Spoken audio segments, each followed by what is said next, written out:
तो बंदरों की लड़ाई में बिल्ली ने बाजी मार ली, एक पुरानी कहावत है। यूक्रेन रूस के युद्ध के बीच भारत ने भी कुछ ऐसी ही जबरदस्त बाजी मार ली है।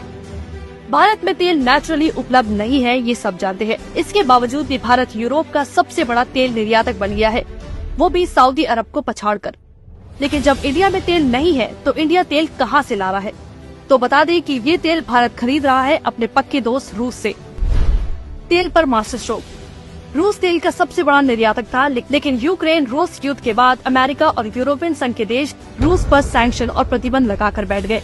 ऐसे में भारत ने रूस से संबंध नहीं तोड़े, बल्कि उससे और ज्यादा तेल खरीदना शुरू कर दिया, जिसके चलते अमेरिका, यूके और यूरोपियन देश भारत पर दबाव बनाने लगे।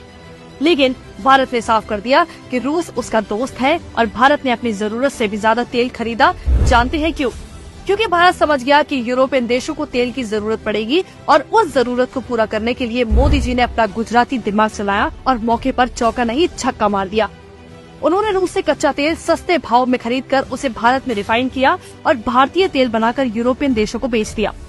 और सिर्फ यही नहीं, जिन प्राइवेट कंपनियों से तेल रिफाइन करवाया उस पर भी एक खास टैक्स लगाया, जिससे सरकारी खातों में मोटी कमाई आई। भारत को क्या फायदा?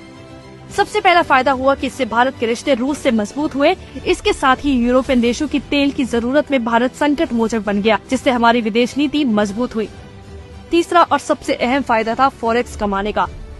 अगर ये डील डॉलर में होती तो इसमें भारत को कोई फायदा नहीं होता, लेकिन क्योंकि रूस पर डॉलर में ट्रेड करने पर बैन था, मोदी जी ने इस मौके पर चौका मारते हुए रुपये में रूस से तेल खरीदा और यूरो में यूरोपियन देशों को बेचा। इससे हुआ क्या? यूरो के भारत में आने से देश का फॉरेक्स बढ़ गया और रूस में भारतीय पैसा इतना इकट्ठा हो गया कि जब उन्हें समझ में नहीं आया कि इस पैसे का क्या करें, तो भारत ने रूस के सामने एक डील रखी कि वो भारत से ही कुछ खरीद कर ये पैसा वापस भारत में इन्वेस्ट कर दे। रूस ने $8 बिलियन में से $4 बिलियन के रक्षा उपकरण खरीद लिए, जिससे हुआ क्या? भारत का पैसा भारत में ही इन्वेस्ट हो गया और बाहर नहीं गया। ऊपर से फॉरेक्स बढ़ा, ये अलग। ये तो वही बात हुई, आम के आम गुठलियों के दाम। मोदी जी ने साबित कर दिखाया कि बिजनेस करना है तो एक गुजराती से बेहतर कोई नहीं है।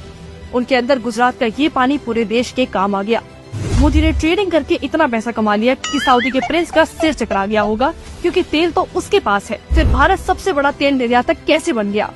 अब सोचिए, अगर कांग्रेस होती तो ये पैसा देश को नसीब होने के बजाय उसी की जेबों में चला जाता।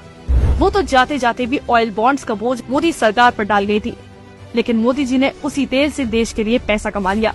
ये फायदा है आपके एक सही वोट का, इसलिए इस बार भी सही को चुने, क्योंकि ये देश बहुत मुश्किल से यहाँ तक पहुँचा है। इसे बचाना अब आपके हाथ में है।